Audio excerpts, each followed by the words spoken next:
എൻ്റെ ഹോളി സ്പിരിറ്റിൻ്റെ മറ്റൊരു വീഡിയോയിലേക്ക് എല്ലാവർക്കും ഹൃദയംഗമായ സ്വാഗതം. ഇന്ന് നിങ്ങളുമായി പങ്കുവെക്കുവാനായിട്ട് താല്പര്യപ്പെടുന്ന ചിന്ത, ദൈവം നമ്മുടെ ജീവിതത്തിൽ നൽകിയിരിക്കുന്ന വാഗ്ദത്തങ്ങൾ പൂർത്തീകരിക്കാൻ കഴിയാതിരിക്കുന്നതിൻ്റെ തടസ്സങ്ങൾ അല്ലെങ്കിൽ വാഗ്ദത്തത്തിൻ്റെ തടസ്സങ്ങൾ എന്ന വിഷയമാണ് ഇന്ന് നിങ്ങളുമായി പങ്കുവെക്കുവാനായിട്ട് ഞാൻ താല്പര്യപ്പെടുന്നത്. നമ്മുടെ ജീവിതത്തിൽ ദൈവം ചെയ്തിരിക്കുന്ന ഒരുപാട് വാഗ്ദത്തങ്ങളുണ്ട്. നമ്മളോട് പറഞ്ഞിരിക്കുന്ന ഒരുപാട് പ്രോമിസുകളുണ്ട്. ഇന്ന് വരെ നമ്മുടെ ജീവിതം മുന്നോട്ട് വന്ന നാൾ വഴികൾ മുഴുവനും ദൈവിക വാഗ്ദത്തങ്ങളാണ് നമ്മളെ മുന്നോട്ട് നയിച്ചത്, അല്ലേ?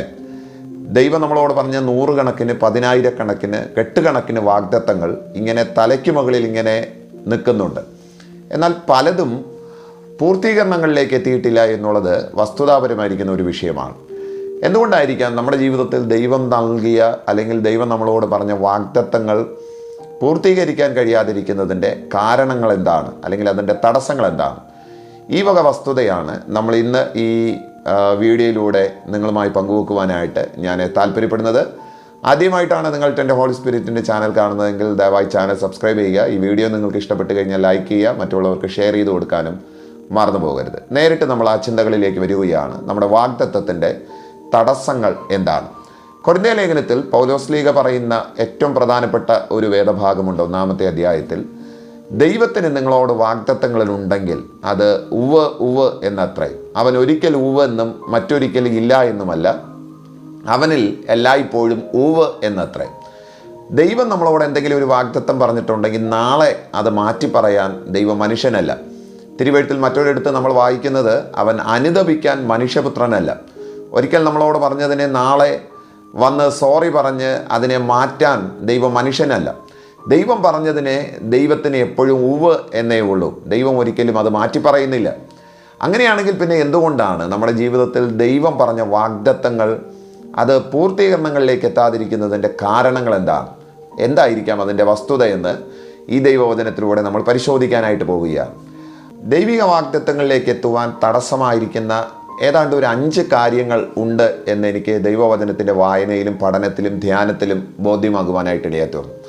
അത് നിങ്ങളുമായി പങ്കുവെക്കുവാനാണ് ഞാൻ താല്പര്യപ്പെടുന്നത്. അതിൽ 1-ാമത്തെ ചിന്ത അതിങ്ങനെയാണ്. 2 കൊരിന്ത്യ ലേഖനം 7-ാമത്തെ അധ്യായം അതിൻ്റെ 1-ാമത്തെ വാക്യം പൗലോസ് കൊരിന്ത്യ സഭയോട് പറയുന്ന ഏറ്റവും സുപ്രധാനമായിരിക്കുന്ന ഒരു വേദഭാഗമാണ്. സഹോദരങ്ങളെ, ഈ വാഗ്ദത്തങ്ങൾ നമുക്കുള്ളത് കൊണ്ട് ജഡത്തിലെയും ആത്മാവിലെയും സകല കൽമഷവും നീക്കി നമ്മെ തന്നെ വിശുദ്ധിയിൽ വെടിപ്പാക്കിക്കൊള്ളുക. അതാണ് പൗലോസ് സഭയോട് പറയുന്ന, കൊരിന്ത്യ സഭയോട് പറയുന്ന ഏറ്റവും പ്രധാനപ്പെട്ട ഒരു ദൂത്, ഏറ്റവും പ്രധാനപ്പെട്ട ഒരു ദൈവവചന ഭാഗം. ദൈവിക വാഗ്ദത്തങ്ങളിലേക്ക് എത്തുവാൻ തടസ്സമായിരിക്കുന്ന കാരണങ്ങളിൽ 1-ാമത്തേത് ഇത് ആണ് എന്നെനിക്ക് തോന്നുന്നു. ജഡത്തിലെയും ആത്മാവിലെയും സകല കൽമഷങ്ങൾ അഥവാ ഇൻപ്യൂരിറ്റി, സകല പാപങ്ങളുമാണ്, സകല ദോഷങ്ങളുമാണ് ദൈവിക വാഗ്ദത്തങ്ങളിൽ എത്തുവാൻ തടസ്സമായിരിക്കുന്ന ഏറ്റവും പ്രധാനപ്പെട്ട കാര്യമെന്ന് പറയുന്നത്. ദൈവം നമ്മളോട് പറഞ്ഞിരിക്കുന്നു നൂറുകണക്കിന് വാഗ്ദത്തങ്ങൾ, 10,000-കണക്കിന് വാഗ്ദത്തങ്ങളുണ്ട്. പക്ഷെ എന്തുകൊണ്ട് നമുക്ക് അവിടെ റീച്ച് ചെയ്യാൻ പറ്റുന്നില്ല? എന്തുകൊണ്ട് നമുക്ക് ആ വാഗ്ദത്തങ്ങളുടെ പൂർത്തീകരണങ്ങളിലേക്ക് എത്താൻ കഴിയുന്നില്ല? ഏറ്റവും പ്രധാനപ്പെട്ട ചിന്തയെന്ന് പറയുന്നത് നമ്മുടെ ചിന്തകൾക്കകത്ത്, നമ്മുടെ പ്രവൃത്തികളിൽ ഉളവാകുന്ന പാപമാണ്. പാപത്തിൻ്റെ പ്രവണതകളാണ് ദൈവിക വാഗ്ദത്തത്തിൻ്റെ തടസ്സമെന്ന് പറയുന്നത്. പാപത്തെ 3 തരത്തിലാണ് വേദപുസ്തകം ചിത്രീകരിച്ചിരിക്കുന്നത്. പാപത്തെ 3ആയിട്ട് നമുക്ക് തരംതിരിക്കാനായിട്ട് കഴിയും. 1-ാമത്തേത് സ്വാഭാവിക പാപം എന്നുള്ളതാണ്. നാച്ചുറൽ സിൻസ് എന്ന് അതിനെ വിളിക്കും. സ്വാഭാവിക പാപങ്ങൾ. നമ്മൾ മനുഷ്യർ ലോകത്തിലാണ് ജീവിക്കുന്നത്. ലോകം മുഴുവനും ദുഷ്ടൻ്റെ അധീനതയിൽ കിടക്കുന്നു എന്നാണ് തിരുവെഴുത്ത് നമ്മളോട് പറയുന്നത്. അതുകൊണ്ട് തന്നെ ഈ ലോകത്തിൽ പാപത്തിൻ്റെ സ്വാധീനങ്ങൾ വളരെയധികമുണ്ട്. എത്ര തന്നെ വിശുദ്ധിയോടുകൂടെ ജീവിക്കാമെന്ന് കരുതിയിരുന്നാലും പാപത്തിൻ്റെ ഒരു ലാഞ്ചന, പാപത്തിൻ്റെ ഒരു സ്വാധീനം ഈ ലോകത്തിലുള്ളത് കൊണ്ട് നാച്ചുറലായിട്ടുള്ള, സ്വാഭാവികമായിട്ടുള്ള പാപങ്ങൾ മനുഷ്യൻ ചെയ്യാറുണ്ട്. ക്രിസ്ത്യാനികളും രക്ഷിക്കപ്പെട്ടവരെന്ന് അവകാശപ്പെടുന്നവർ പോലും അത്തരത്തിലുള്ള പാപപ്രവൃത്തികളിലേക്ക് പോകാറുണ്ട്. പാപത്തെ ഒന്നാമതായിട്ട് നമുക്ക് വിഭജിക്കാനായിട്ട് കഴിയുന്നത് സ്വാഭാവിക പാപങ്ങൾ എന്നുള്ളതാണ്. 2-ാമത്തെ പാപം എന്ന് പറയുന്നത്, അല്ലെങ്കിൽ പാപത്തിൻ്റെ 2-ാമത്തെ കാറ്റഗറി എന്ന് പറയുന്നത് വിൽഫുൾ സിന്നാണ്, മനഃപൂർവ്വം ചെയ്യുന്ന പാപങ്ങൾ. രക്ഷിക്കപ്പെട്ടവരിലും അല്ലാത്തവരിലുമൊക്കെ സ്വാഭാവികമായിട്ട് നമ്മൾ കണ്ടുവരുന്ന ഏറ്റവും പ്രധാനപ്പെട്ട പാപത്തിൻ്റെ 2-ാമത്തെ സവിശേഷതയാണ് മനഃപൂർവ്വമായി ചെയ്യുന്ന പാപങ്ങൾ. മനഃപൂർവ്വം ചെയ്യുന്ന പാപം, എബ്രായ ലേഖനത്തിൽ പറയുന്നത് മനഃപൂർവ്വം ചെയ്യുന്ന പാപങ്ങൾക്ക് ശിക്ഷാവിധിയുണ്ടെന്നാണ്. ഇനിയൊരു യാഗം ശേഷിക്കാത്തത് കൊണ്ട്, അഥവാ യേശുക്രിസ്തു ഇനി നമുക്ക് വേണ്ടിയിട്ട് ഇനി രണ്ടാമതൊരു തവണ മരിക്കാൻ ഇടയില്ലാത്തത് കൊണ്ട് അല്ലെങ്കിൽ മരിക്കാത്തത് കൊണ്ട് തീർച്ചയായിട്ടും മനഃപൂർവ്വം ചെയ്യുന്ന പാപങ്ങൾക്ക് ശിക്ഷാവിധി ഉണ്ടെന്നാണ് പറയുന്നത്. അങ്ങനെയാണെങ്കിൽ പാപത്തെ വിഭജിക്കാനായിട്ട് കഴിയുന്ന രണ്ടാമത്തെ കാറ്റഗറി എന്ന് പറയുന്നത് അത് മനഃപൂർവ്വമായിരിക്കുന്ന പാപങ്ങൾ എന്നുള്ളതാണ്. മൂന്നാമത്തെ ഒരു വിഭാഗമുണ്ട്, അതിനെ ബെസറ്റ് സിൻ എന്നാണ് വിളിക്കുന്നത്. മുറുകെ പറ്റുന്ന പാപങ്ങൾ, പെറ്റ് സിൻസ് എന്നുള്ള ഒരു പേര് കൂടി അതിൻ്റെ ആ വിഭാഗത്തിൽ കാണാനായിട്ട് കഴിയും. അത് നമ്മുടെ ശരീരങ്ങളിൽ പറ്റിപ്പിടിച്ചിരിക്കുന്ന, അവയവങ്ങളിൽ പറ്റിപ്പിടിച്ചിരിക്കുന്ന പാപമാണ്. ചിലർക്ക് ദേഷ്യപ്പെടുന്നത് അവരുടെ ഒരു ബെസറ്റ് സിന്നാണ്, മുറുകെ പറ്റിപ്പിടിച്ചിരിക്കുന്ന ഒരു പാപമാണ്. ചിലതൊക്കെ മനുഷ്യന് എടുത്തു കളയാൻ കഴിയത്തില്ല. അവർ എത്ര തന്നെ മാറ്റണമെന്ന് വിചാരിച്ചിരുന്നാലും കൂടപ്പിറപ്പിനെ പോലെ കൊണ്ട് നടക്കുന്ന അവരുടെ പെറ്റ് സിന്നുണ്ട്. നിങ്ങൾ വീട്ടിൽ വളർത്തു നായികയോ വളർത്തു മൃഗങ്ങളോ ഉണ്ടെങ്കിൽ അവറ്റകളെ നിങ്ങൾക്ക് ഒഴിവാക്കാനായിട്ട് കഴിയത്തില്ല. നിങ്ങൾ ജീവിതത്തിൻ്റെ ഭാഗമാക്കിയ ഒരു ഒരു ഒരു ഒരു വസ്തുതയാണ്, അല്ലെങ്കിൽ ഒരു തരം ജീവികളാണത്. അതുകൊണ്ട് അവരെ നമുക്ക് ഒഴിവാക്കാനായിട്ട് കഴിയത്തില്ല. അതുപോലെയാണ് പാപത്തിൻ്റെ ഒരു മൂന്നാമത്തെ സ്വഭാവം എന്ന് പറയുന്നത്, അത് ബെസറ്റ് സിന്നാണ്, അഥവാ മുറുകെ പറ്റുന്ന പാപമാണ്. ഈ മൂന്ന് തരത്തിലുള്ള പാപങ്ങളും തീർച്ചയായിട്ടും നമ്മുടെ വാഗ്ദത്തത്തിൻ്റെ ഒരു തടസ്സമാണ് എന്ന് വിശുദ്ധ വേദപുസ്തകം നമ്മളോട് പറയുകയാണ്. അതുകൊണ്ടാണ് കൊരിന്ത്യർ സഭയോട് പൗലോസ് പറയുന്നത്, സഹോദരന്മാരെ, നിങ്ങൾക്ക് ഈ വിധ വാഗ്ദത്തങ്ങൾ ഉള്ളത് കൊണ്ട് ജഡത്തിലെയും ആത്മാവിലെയും സകല കൽമഷവും പോക്കി നിങ്ങളെ തന്നെ വിശുദ്ധിയിൽ വെടിപ്പാക്കണം. കാര്യം നിങ്ങൾക്ക് ഒരുപാട് വാഗ്ദത്തങ്ങളുണ്ട്. ഈ ദൈവവചനം കേൾക്കുമ്പോൾ ഞാൻ വളരെ സ്നേഹത്തോടുകൂടെ എൻ്റെ സഹോദരങ്ങളോട്, ദൈവമക്കളോട്, കുഞ്ഞുങ്ങളോട്, വാത്സല്യമുള്ള സകല മാതാപിതാക്കളോടും വളരെ സ്നേഹത്തോടുകൂടെ നിങ്ങളുടെ ഒരു മകനെ പോലെ, സഹോദരനെ പോലെ, ദൈവദാസനെ പോലെ ഞാൻ നിങ്ങളോട് പറയുന്നു, നിങ്ങൾക്കൊരുപാട് വാഗ്ദത്തങ്ങളുണ്ട്. ആ വാഗ്ദത്തങ്ങളിൽ എത്തിച്ചേരാതെ വണ്ണം നിങ്ങളെ തടസ്സപ്പെടുത്തുന്ന ഒന്നാമത്തെ തടസ്സം എന്ന് പറയുന്നത് പാപമാണ്. ഏതു വിധേനയും ആ പാപത്തിൻ്റെ ചെങ്ങലകളിൽ നിന്ന് പുറത്തു വരുവാൻ യേശുവിൻ്റെ രക്തത്തിൻ്റെ ശക്തിയിൽ ആശ്രയിക്കുക എന്നുള്ളതാണ് ഏറ്റവും പ്രധാനപ്പെട്ട കാര്യമെന്ന് പറയുന്നത്. 51-ാം സങ്കീർത്തനത്തിൽ ദാവീദ് പ്രാർത്ഥിക്കുന്ന ഒരു പ്രാർത്ഥനയുണ്ട്. കർത്താവേ, നിന്റെ കരുണയുടെ മഹത്വപ്രകാരം എൻ്റെ ലംഘനങ്ങളെ മായ്ച്ചു കളയണമേ, എന്നെ നന്നായി കഴുകി എൻ്റെ അകൃത്യത്തെ പോക്കണമേ എന്ന് പറഞ്ഞ് ദാവീദ് പ്രാർത്ഥിക്കുന്ന ഒരു പ്രാർത്ഥന സങ്കീർത്തനം 51-ൽ നമുക്ക് കാണാനായിട്ട് കഴിയുകയാണ്.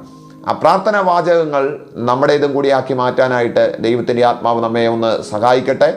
പാപം നമ്മുടെ ജീവിതത്തിൽ ദൈവം നമുക്ക് നൽകിയിരിക്കുന്ന വാഗ്ദത്തങ്ങളിലേക്ക് എത്തുവാൻ തടസ്സമായിരിക്കുന്ന ഏറ്റവും വലിയ വസ്തുതയാണ് എന്ന് മറന്നു പോകരുത്. നമ്മുടെ വാഗ്ദത്തങ്ങളിൽ എത്തിച്ചേരുവാൻ തടസ്സമായിരിക്കുന്ന രണ്ടാമത്തെ വസ്തുത എന്ന് പറയുന്നത് മന്ദതയാണ്. എബ്രായ ലേഖനം 6-ാമത്തെ അധ്യായത്തിൽ അപ്പോസ്തലൻ പറയുന്ന ഏറ്റവും അനുഗ്രഹീതമായിരിക്കുന്ന ഒരു വേദഭാഗമുണ്ട്. അതിങ്ങനെയാണ്: അങ്ങനെ നിങ്ങൾ മന്ദതയുള്ളവരാകാതെ വിശ്വാസത്താലും ദീർഘക്ഷമയാലും വാഗ്ദത്തങ്ങളെ അവകാശമാക്കുന്നവരുടെ അനുകാരികളായിത്തീരും. നമ്മുടെ ജീവിതത്തിൽ നമ്മൾ വാഗ്ദത്തങ്ങളിലേക്ക് എത്തിച്ചേരാതെ വണ്ണം, അഥവാ ദൈവം നമ്മളോട് പറഞ്ഞ വാഗ്ദത്തങ്ങൾ പൂർത്തീകരിച്ച് കാണാൻ കഴിയാതെ വണ്ണം അതിൻ്റെ മുമ്പിൽ തടസ്സമായിരിക്കുന്ന രണ്ടാമത്തെ വസ്തുത എന്ന് പറയുന്നത് മന്ദതയാണ്, സ്ലോനെസ് ആണ്. അത് ദൈവത്തെ ആരാധിക്കുന്ന കാര്യത്തിൽ, ദൈവത്തോട് പ്രാർത്ഥിക്കുന്ന കാര്യത്തിൽ, ആത്മീകപരമായിരിക്കുന്ന വിഷയത്തിനകത്തുള്ള മന്ദതകൾ, അത് തീർച്ചയായിട്ടും നമ്മുടെ ജീവിതത്തിൽ വലിയ തടസ്സം സൃഷ്ടിക്കുന്ന ഒന്നാകുന്നു എന്നുള്ള കാര്യം മറന്നു പോകരുത്. കർത്താവ് യേശുക്രിസ്തു ഉയർത്തെഴുന്നേറ്റു എന്ന വിവരം മറിയ ചെന്ന ശിഷ്യന്മാരോട് പറയുമ്പോൾ 2 പേർ ഒന്നിച്ച് അവർ ഇരുന്ന ഇടം വിട്ട് ഓടുകയാണ്. യോഹന്നാൻ സുവിശേഷത്തിൽ നമുക്കത് വായിച്ചറിയാനായിട്ട് കഴിയുകയാണ്. അതായത് 2 പേരെയും കുറിച്ച് അവിടെ പറയുന്നത്, ഒന്ന് യേശുവിൻ്റെ അടിമ ശിഷ്യനായിരിക്കുന്ന പത്രോസും യേശു അധികം സ്നേഹിച്ച യോഹന്നാനുമാണ് ഈ 2 പേർ എന്ന് പറയുന്നത്. 2 പേർ ഒന്നിച്ചോടി. പക്ഷേങ്കിൽ മറ്റേ ശിഷ്യൻ അഥവാ യോഹന്നാൻ പത്രോസിനേക്കാൾ വേഗത്തിൽ ഓടി കല്ലറയുടെ അടുക്കൽ എത്തിച്ചേരുവാനായിട്ട് ഇടയായിത്തീർന്നു. അവരുടെ 2 പേരുടെയും യാത്ര അല്ലെങ്കിൽ ഓട്ടം ഒരേ സമയത്തായിരുന്നു, ഒരേ മാത്രയിലായിരുന്നു. പക്ഷെ ഒരുവൻ മറ്റവനേക്കാൾ വേഗത്തിൽ ഓടി ചെല്ലുവാനായിട്ട് ഇടയായിത്തീർന്നു. ഇവിടെ ആരാണ് തോറ്റുപോയെന്നുള്ള കാര്യം നിങ്ങൾക്ക് അതിനകത്ത് വായിച്ചറിയാനായിട്ട് കഴിയും. പത്രോസ് ഏറ്റവും പുറകിലായി പോകുവാനായിട്ട് ഇടയായിത്തീർന്നു. പത്രോസാണ് ഏറ്റവും കൂടുതൽ യേശുക്രിസ്തുവിനോടുള്ള ബന്ധത്തിൽ, അല്ലെങ്കിൽ അവിടുത്തെ ശുശ്രൂഷകളോടുള്ള ബന്ധത്തിൽ കുറച്ച് വീര്യത്തോട്, ആർജവത്തോടു കൂടി നിന്ന മനുഷ്യൻ പത്രോസാണ്. എന്നാൽ കാര്യങ്ങൾ കുറച്ച് കുഴഞ്ഞു മറിയുമ്പോൾ, കാര്യങ്ങൾ കുറച്ച് വശപ്പശകായി മാറുമ്പോൾ, കാര്യങ്ങൾ കുറച്ച് തകിടം മറിയുമ്പോൾ പത്രോസിൽ വലിയ മന്ദത ബാധിക്കുന്നത് നിങ്ങൾക്ക് കാണാനായിട്ട് കഴിയും. നമ്മുടെ ജീവിതത്തിൽ നമ്മൾ വാഗ്ദത്തങ്ങളിൽ എത്തിപ്പെടാൻ കഴിയാതെ വണ്ണം നമ്മളെ തടസ്സപ്പെടുത്തുന്ന രണ്ടാമത്തെ കാര്യമെന്ന് പറയുന്നത് മന്ദതയാണ്, സ്ലോനെസ് ആണ്. അത് തീർച്ചയായിട്ടും നമ്മുടെ വാഗ്ദത്തങ്ങളിൽ നിന്ന് നമ്മളെ തള്ളി പുറകിലേക്ക് നിർത്തുന്ന ഒന്നാകുന്നു എന്നുള്ള കാര്യം മറന്നു പോകരുത്. വാഗ്ദത്തങ്ങളിൽ എത്തിച്ചേരാനുള്ള തടസ്സങ്ങളിലെ രണ്ടാമത്തെ കാര്യമെന്ന് പറയുന്നത് മന്ദതയാണ്. മൂന്നാമത്തെ പ്രധാനപ്പെട്ട കാരണമെന്ന് പറയുന്നത് അവിശ്വാസമാണ്. അത് കുറച്ച് ബുദ്ധിമുട്ടുള്ളതും വളരെ അപകടകരമായിരിക്കുന്ന ഒന്നാകുന്നു എന്നുള്ള കാര്യം ഞാൻ ഓർമ്മപ്പെടുത്തുകയാണ്. നമ്മുടെ വാഗ്ദത്തങ്ങളിൽ എത്തുവാൻ തടസ്സമായിരിക്കുന്ന മൂന്നാമത്തെ വസ്തുത അവിശ്വാസമാണ്. സഖര്യാവ് എന്ന് പറയുന്ന ഒരു പ്രവാചകൻ, പുരോഹിതനെക്കുറിച്ച് നമുക്ക് സുവിശേഷത്തിൽ വായിച്ചറിയാനായിട്ട് കഴിയും. യോഹന്നാൻ്റെ അപ്പൻ സഖര്യാവ്. അനേകം പുരോഹിതന്മാർക്ക് ലഭിക്കാത്ത ഒരു വലിയ ഭാഗ്യമാണ് സഖര്യാവിന് കിട്ടുന്നത്. വിശുദ്ധ അന്തർമന്ദിരത്തിൽ പോയി ധൂപം കാട്ടാനുള്ള നറുക്ക് അവൻ്റെ പേരിനെ വീഴുവാനായിട്ട് ഇടയായി തീർന്നു. നൂറുകണക്കിന് പുരോഹിതന്മാർക്ക് ലഭിക്കണമെന്ന് ആഗ്രഹിച്ചിട്ടും കിട്ടാതിരുന്ന ആ ഭാഗ്യമാണ് സഖര്യാവിന് കിട്ടുന്നത്. സഖര്യാവ് അകത്ത് ചെന്ന് പ്രാർത്ഥിക്കാൻ വേണ്ടിയിട്ട് നിൽക്കുമ്പോൾ അദ്ദേഹത്തിന് വേണ്ടിയിട്ട് മാത്രമല്ല, തനിക്ക് പ്രാർത്ഥനാ വിഷയങ്ങൾ എഴുതി തന്ന നൂറുകണക്കിന് ആൾക്കാർ മുറ്റത്ത് നിൽക്കുന്നുണ്ട്. ഒരുപാട് ആൾക്കാർ അദ്ദേഹത്തിൻ്റെ വരവും പ്രതീക്ഷിച്ച് അദ്ദേഹത്തോട് പ്രാർത്ഥനാ വിഷയങ്ങൾ പറഞ്ഞ് അദ്ദേഹത്തെ അകത്തേക്ക് പറഞ്ഞു വിട്ട ആൾക്കാർ മുറ്റത്ത് നിൽക്കുകയാണ്. അവർക്കും പ്രാർത്ഥനാ വിഷയങ്ങളുണ്ട്. ഒരുപാട് വിഷയങ്ങളെ പ്രതിയാണ് ജനം വന്ന ആലയത്തിൻ്റെ മുമ്പിൽ തടിച്ചുകൂടി നിൽക്കുന്നത്. പക്ഷേങ്കിൽ വിശുദ്ധ അന്തർമന്ദിരത്തിൽ ചെന്ന് ധൂപം കാട്ടിക്കൊണ്ട് നിൽക്കുമ്പോൾ മുറ്റത്ത് തടിച്ചുകൂടി നിന്ന് ആരുടെയെങ്കിലുമൊക്കെ പ്രാർത്ഥനയ്ക്ക് മറുപടിയായ നല്ല സഖര്യാവിനോട് ദൂതൻ വന്ന് പറയുന്നത്, മറിച്ച് സഖര്യാവേ, നിന്റെ പ്രാർത്ഥനയ്ക്ക് ഉത്തരമായിരിക്കുകയാണ്. വർഷങ്ങളായിട്ട് ആ മനുഷ്യൻ ഒരു വിഷയത്തിന് വേണ്ടിയിട്ട് പ്രാർത്ഥിച്ചുകൊണ്ടിരിക്കുകയായിരുന്നു. ഒരു കുഞ്ഞിനെ കിട്ടുക, ഒരു മകനെ ലഭിക്കുക, ഒരു സന്താന ഭാഗ്യമുണ്ടാകുക. അതാണ് ആ മനുഷ്യൻ്റെ പ്രാർത്ഥനാ വിഷയമെന്ന് പറയുന്നത്. ആ പ്രാർത്ഥനയ്ക്ക് മറുപടിയായി എന്ന് ദൂതൻ വന്ന് പറഞ്ഞപ്പോൾ ഈ മനുഷ്യൻ തിരിച്ചു ചോദിക്കുന്ന ഒരു ചോദ്യം, ഞാനിതെങ്ങനെയാണ് വിശ്വസിക്കുന്നത്? ഞാനിതെങ്ങനെയാണ് മനസ്സിലാക്കാനായിട്ട് കഴിയുന്നത്? എനിക്കിതെങ്ങനെ എൻ്റെ മനസാക്ഷിയിൽ അല്ലെങ്കിൽ എൻ്റെ അകത്തെ മനുഷ്യന് ബോധ്യം വരുന്നത് എങ്ങനെയാണ്? അന്നേരം ദൂതൻ പറയുകയാണ്, ഈ സംഭവിക്കുന്നത് വരെ, എന്നാണോ നിൻ്റെ മകൻ ജനിക്കുന്നത് ആ ദിവസം വരെ നീ ഊമനായിരിക്കും, വായി തുറക്കാതിരിക്കും എന്ന് ദൂതൻ സഖര്യാവിനോട് പറയുന്നത് നമുക്ക് കാണാനായിട്ട് കഴിയുകയാണ്. നമ്മുടെ ജീവിതത്തിൽ വാഗ്ദത്തങ്ങളിലേക്ക് എത്തുവാൻ തടസ്സമായിരിക്കുന്ന ഏറ്റവും പ്രധാനപ്പെട്ട കാര്യം ഇതാണ്. ദൈവം നമ്മളോട് പറഞ്ഞതിനെ അവിശ്വസിക്കുക, വിശ്വസിക്കാതിരിക്കുക എന്നുള്ളത് വാഗ്ദത്തങ്ങളിലേക്ക് എത്തുവാൻ തടസ്സമായിരിക്കുന്ന ഏറ്റവും വലിയ വസ്തുതയാണ് എന്നുള്ള കാര്യം മറന്നു പോകരുത്. ഇസ്രായേൽ ജനത്തെക്കുറിച്ച് പറയുന്ന ഏറ്റവും വലിയൊരു പരാതി എന്ന് പറയുന്നത് അവർ കേട്ടത് അവർക്ക് വിശ്വാസമായി പരിണമിച്ചില്ല എന്നാണ്. എബ്രായ ലേഖനത്തിൽ ഇസ്രായേലിയരെ നോക്കി, പഴയ നിയമ ഇസ്രായേലിയരെ നോക്കി അപ്പോസ്തലൻ പറയുന്ന ഏറ്റവും വലിയ പരാതി, അവരുടെ മുമ്പിൽ കേട്ട, അവരുടെ കാതുകളിൽ കേട്ട ആ ദൈവശബ്ദം, വാഗ്ദത്തങ്ങൾ, അത് അവർക്ക് വിശ്വാസമായി പരിണമിച്ചില്ല. അതുകൊണ്ട് കേട്ടതുകൊണ്ട് അവർക്ക് ഉപകാരം വന്നില്ല എന്ന് അപ്പോസ്തലൻ എബ്രായ ലേഖനത്തിൽ പറയുകയാണ്. സഹോദരങ്ങളെ, നമ്മുടെ ജീവിതത്തിൽ നൂറുകണക്കിന് വാഗ്ദത്തങ്ങൾ ദൈവം നമ്മളോട് പറഞ്ഞിട്ടുണ്ട്, അല്ലേ? ഒരുപക്ഷെങ്കിൽ നമ്മൾ ദൈവവചനത്തിൻ്റെ ചിന്തകളിലൂടെ, ധ്യാനങ്ങളിലൂടെ, നമ്മൾ തന്നെ വേദപുസ്തകം തുറന്ന് വായിച്ചപ്പോൾ, അല്ല ഏതാണ്ടും ദൈവദാസന്മാർ നമ്മളോട് പറഞ്ഞ വാക്കുകൾ, പരിശുദ്ധാത്മാവ് നേരിട്ട് നമ്മളോട് സംസാരിച്ച പ്രധാനപ്പെട്ട ആത്മീക ചിന്തകൾ, അല്ലെങ്കിൽ നമ്മളോടുള്ള വാഗ്ദത്തത്തിൻ്റെ ശബ്ദങ്ങൾ, ഇതൊക്കെ നമ്മുടെ മുമ്പിലുണ്ടായിരിക്കുമ്പോൾ നമ്മൾ മറുഭാഗത്ത് അതിൻ്റെ ഇങ്ങേ സൈഡിൽ നമ്മൾ കേൾക്കുന്ന അവിശ്വാസത്തിൻ്റെ വാക്കുകൾ, നെഗറ്റീവ് വാക്കുകൾ, അത് തീർച്ചയായിട്ടും വാഗ്ദത്തത്തിൻ്റെ മറ്റൊരു തടസ്സമാണ് എന്നുള്ള കാര്യം മറന്നു പോകരുത്. ഇസ്രായേലിയരുടെ ഇടയിൽ സംഭവിച്ച മറ്റൊരു വലിയ അബദ്ധം എന്ന് പറയുന്നത്, അവർ 12 പേർ ദേശം ഉറ്റുനോക്കുവാനായിട്ട് പോയി. ആ 10 പേർ മടങ്ങി വന്ന് പറഞ്ഞത്, നമുക്ക് ദേശം കിട്ടത്തില്ല. പക്ഷേ എങ്കിൽ ആ ദേശത്തു നിന്നുള്ള നല്ല ഫലങ്ങൾ അവർ കൊണ്ടുവന്ന് ഇസ്രായേൽ ജനത്തെ കാണിച്ചു. പക്ഷേങ്കിൽ അവർ ഒരു അവിശ്വാസത്തിൻ്റെ വാക്ക് പറഞ്ഞു, നമുക്ക് ആ ദേശം സ്വന്തമാക്കാനായിട്ട് കഴിയത്തില്ല.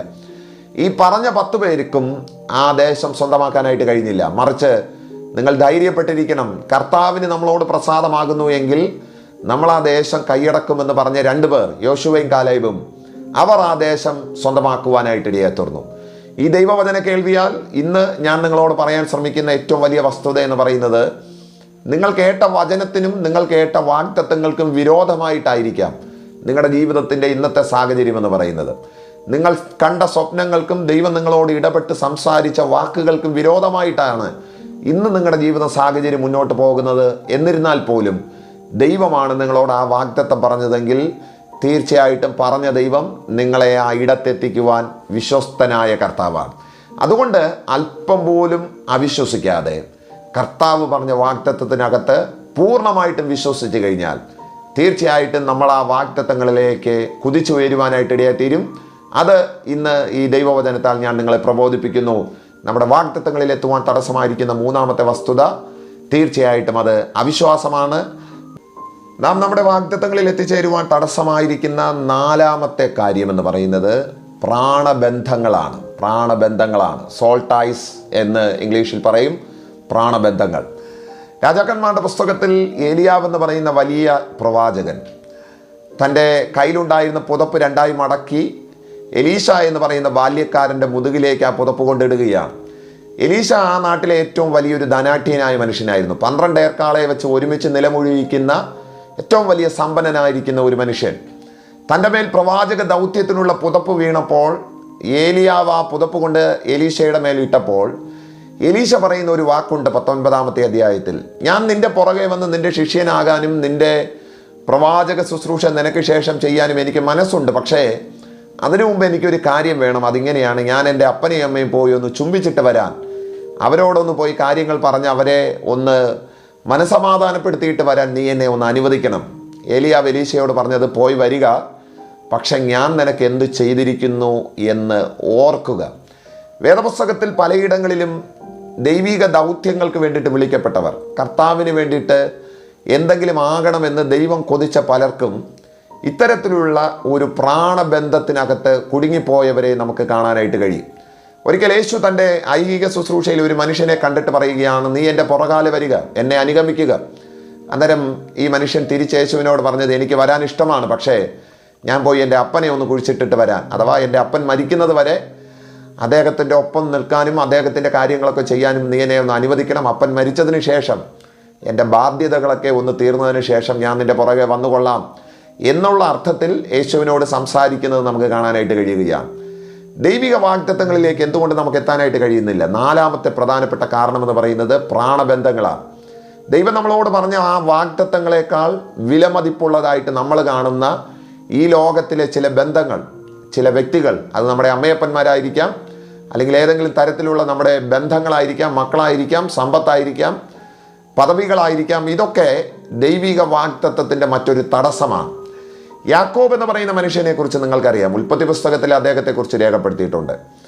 അദ്ദേഹം 7 വർഷം ലാബാൻ്റെ വീട്ടിൽ ഒരു അടിമയെ പോലെ വേല ചെയ്തത് കൂലി കൊതിച്ചിട്ടല്ല, മറിച്ച് റാഹേലിന് വേണ്ടിയിട്ടാണ് ആ മനുഷ്യൻ 7 കൊല്ലം അവിടെ കിടന്ന് അടിമപ്പണി ചെയ്യുവാനായിട്ട് ഇടയാത്തിരുന്നത്. എന്നാൽ ലാബാൻ ആ മനുഷ്യനെ ചതിച്ചു.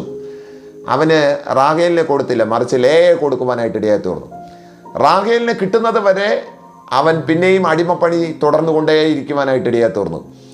ആ വീട് വിട്ട് അവൻ ഇറങ്ങുന്നത് 20 കൊല്ലം കഴിഞ്ഞിട്ടാണ്. 20 കൊല്ലത്തിന് ശേഷം ലാബാനോട് യാക്കോബ് പറയുന്നൊരു വാക്കുണ്ട്, ഞാനൊരു ദാസനെ പോലെയാണ് കഴിഞ്ഞ 20 കൊല്ലം ഞാൻ നിന്നെ സേവിച്ചത്, നീ സകലതും എന്നെ പറ്റിച്ചു എന്നൊക്കെ പറഞ്ഞ് ലാബാനോട് യാക്കോബ് പറയുന്നൊരു വാക്ക് നമുക്ക് ഉൽപ്പത്തി പുസ്തകത്തിൽ കാണാനായിട്ട് കഴിയുകയാണ്. ഒരു പുരുഷായുസിൻ്റെ ഏറ്റവും പ്രധാനപ്പെട്ട വർഷങ്ങളിൽ ഏറ്റവും പ്രധാനപ്പെട്ട വർഷമാണ് 20 കൊല്ലം എന്ന് പറയുന്നത്. 20 കൊല്ലം ഒരു ചെറിയ കാലയളവല്ല. ഇത്രയും കൊല്ലം അവൻ കഷ്ടപ്പെട്ടത് ഒരു വ്യക്തിക്ക് വേണ്ടിയിട്ടാണ് എന്ന് പറയുന്നത് എത്ര ദൗർഭാഗ്യകരമായിരിക്കുന്ന ഒരു വസ്തുതയാണ്.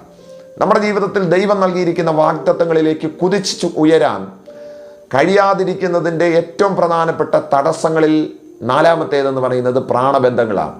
ദൈവം നമ്മളോട് പറഞ്ഞ വാഗ്ദത്തങ്ങളെക്കാൾ വലുതായി നമ്മൾ മറ്റാരെയൊക്കെ സ്നേഹിക്കുന്നു, മറ്റെന്തിനെയൊക്കെ സ്നേഹിക്കുന്നു എന്നുള്ളത് തീർച്ചയായിട്ടും ഒന്ന് പരിശോധനയ്ക്ക് വിധേയമാക്കേണ്ടുന്ന ഒരു വസ്തുതയാണ്.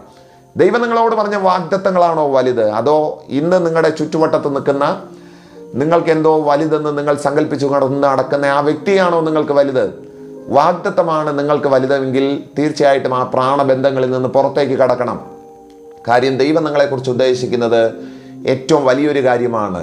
ആ കാര്യത്തിലെത്തുവാൻ തടസ്സമായിരിക്കുന്ന ഈ പ്രാണബന്ധങ്ങളുടെ കെട്ടുകൾ പൊട്ടിച്ച് പുറത്തു വരുവാൻ ദൈവത്തിൻ്റെ ആത്മാവ് ഈ ദൈവവചന കേൾവിയാൽ നിങ്ങളെ ഒന്ന് സഹായിക്കട്ടെ എന്ന് ഞാനും ദൈവസന്നിധിയിൽ പ്രാർത്ഥിക്കുകയാണ്. ഒരു മനുഷ്യനെക്കുറിച്ച് ദൈവം ഒരു വലിയ സ്വപ്നം കാണുന്നുണ്ടെങ്കിൽ ആ വാഗ്ദത്തങ്ങളിലേക്ക് അവനെ എത്തിച്ചേർക്കുവാൻ ദൈവം വളരെ നന്നായി പ്രയത്നിക്കുന്നുണ്ട് എന്നുള്ള കാര്യം മറന്നു പോകരുത്. എന്നാൽ ദൈവത്തിൻ്റെ പ്രയത്നത്തെ അസ്ഥാനത്താക്കുന്നത് ഇത്തരത്തിലുള്ള പ്രാണബന്ധങ്ങളാണ്. നമ്മൾ ദൈവിക വാഗ്ദത്തങ്ങളെക്കാൾ അധികമായിട്ട് ഏതോ ചില വ്യക്തികളെ താല്പര്യത്തോടെ മനസ്സിൽ കൊണ്ടു നടക്കുന്നത് കൊണ്ടാണ് നമുക്ക് ആ വാഗ്ദത്തങ്ങളിൽ എത്തിച്ചേരുവാൻ കഴിയാതിരിക്കുന്നത് എന്നുള്ള കാര്യമാണ് തിരുവെഴുത്ത് നമ്മളോട് പറയുന്ന 4-ാമത്തെ വസ്തുത.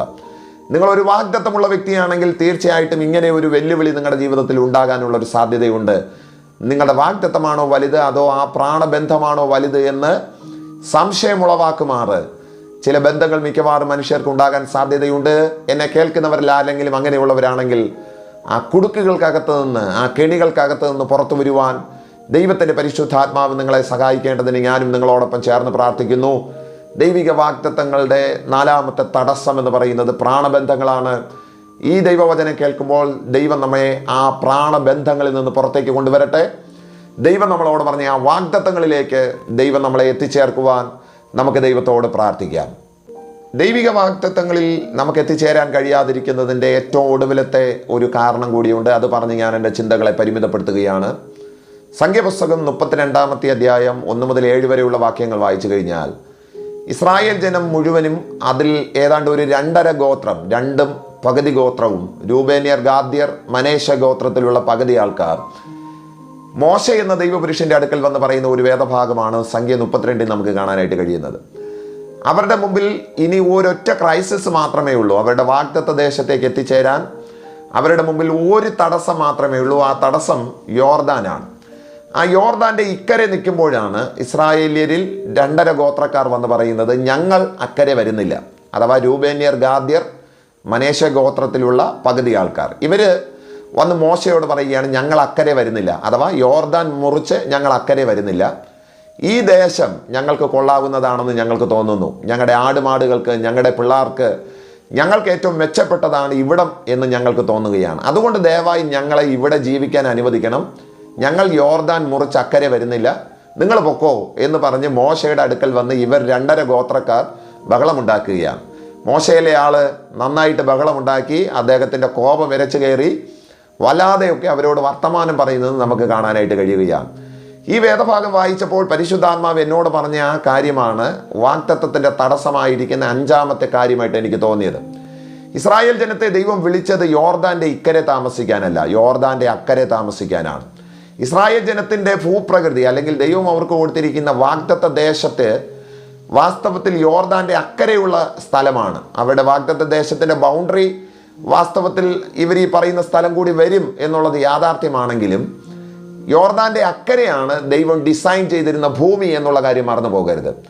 അവിടേക്ക് എത്തിച്ചേരുവാൻ തടസ്സമായിരിക്കുന്ന 5ാമത്തെ കാര്യമെന്ന് പറയുന്നത്, ഇപ്പോൾ അവർ എത്തിച്ചേർന്ന ഈ സ്ഥലം, യോർദാൻ്റെ ഇക്കരെയുള്ള സ്ഥലം, അവർക്കൊരു കംഫർട്ട് സോണായിട്ട് അവർക്ക് തോന്നി എന്നുള്ളതാണ്. ഏറ്റവും മെച്ചപ്പെട്ടതെന്ന് അവർക്ക് തോന്നി എന്നുള്ളതാണ്.